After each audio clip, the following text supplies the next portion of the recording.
Assalamualaikum warahmatullahi wabarakatuh. Perkenalkan, saya Singgi Hadi Permana dari program studi Manajemen Pendidikan Islam semester 6. Tujuan saya di sini membuat video adalah untuk memenuhi tugas presentasi mata kuliah Manajemen Mutu Pendidikan yang diampu oleh Bapak Ahmad Muhaddin. Berikut penjelasan dari saya. Adapun untuk presentasi kali ini, di sini saya akan menjelaskan tentang konsep Total Quality Management beserta model-modelnya. Adapun untuk penjelasan yang pertama terkait sejarah manajemen terpadu. Berawal dari perjalanan industri Jepang yang mengalami kehancuran total akibat Perang Dunia II.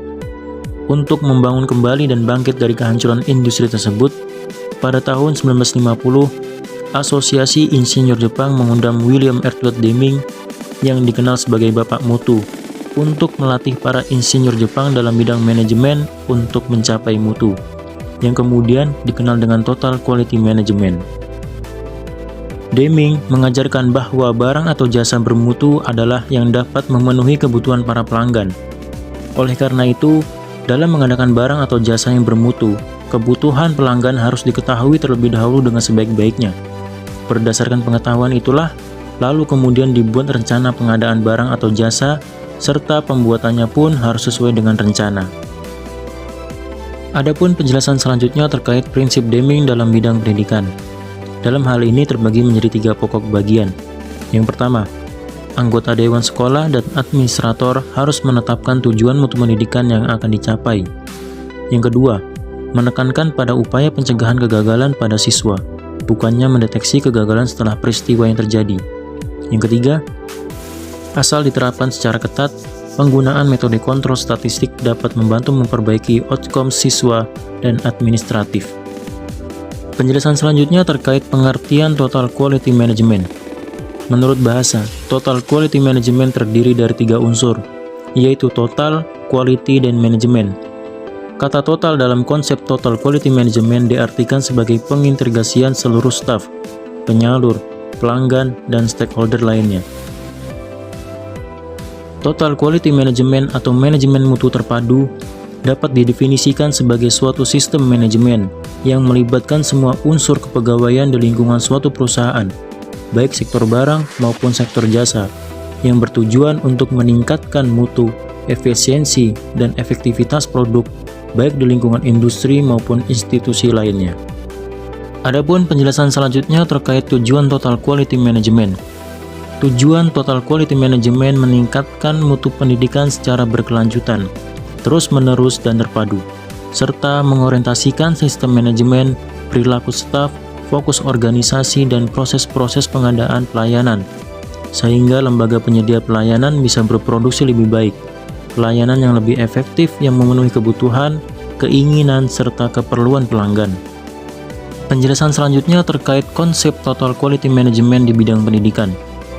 Menurut Muhammad Kristiawan dan kawan-kawan, dalam bukunya yang berjudul Manajemen Pendidikan, ia mengatakan bahwa konsep tim artinya para anggota organisasi pendidikan dan satuan pendidikan bekerja sama dalam kelompok kecil untuk satu tujuan yang ditetapkan dengan fokus kualitas pelanggan pelajar yang berimplikasi pada kualitas lulusan sebagai produk dari pendidikan.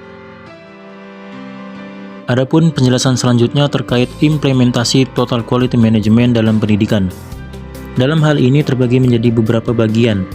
Yang pertama, memiliki kepemimpinan dan komitmen kepala sekolah terhadap kualitas.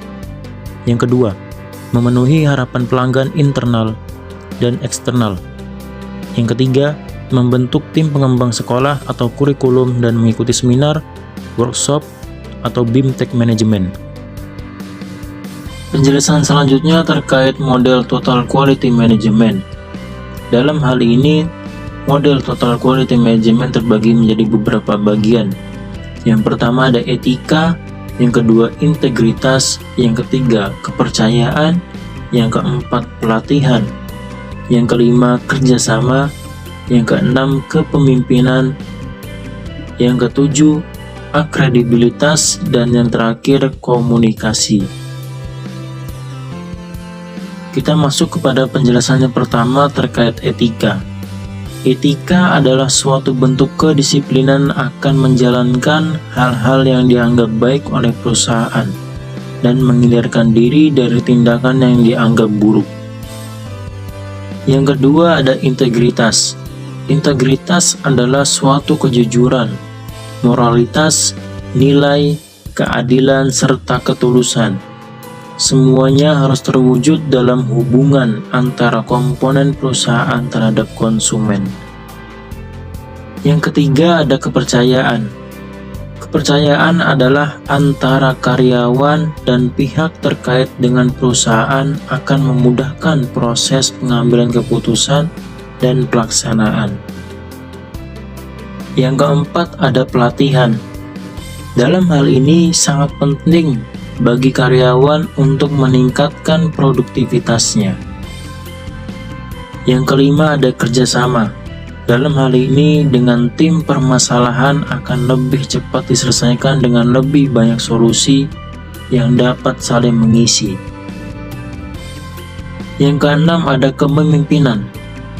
Dalam hal ini sebagai kunci utama dalam total quality management, sosok kepemimpinan dalam total quality management hendaknya yang memiliki visi ke depan serta mampu menginspirasi anggotanya. Yang ketujuh ada akredibilitas. Dalam hal ini elemen terakhir dari total quality management. Seharusnya elemen ini mampu memberikan sugesti dan achievement bagi tim dan karyawan individual. Dan yang terakhir ada komunikasi. Dalam hal ini, suatu jembatan yang menentukan keberhasilan total quality management. Komunikasi yang tidak tepat dan tidak tertuju ke sasaran akan mengakibatkan rubuhnya suatu model total quality management. Demikian presentasi dari saya, Singgih Adi Permana.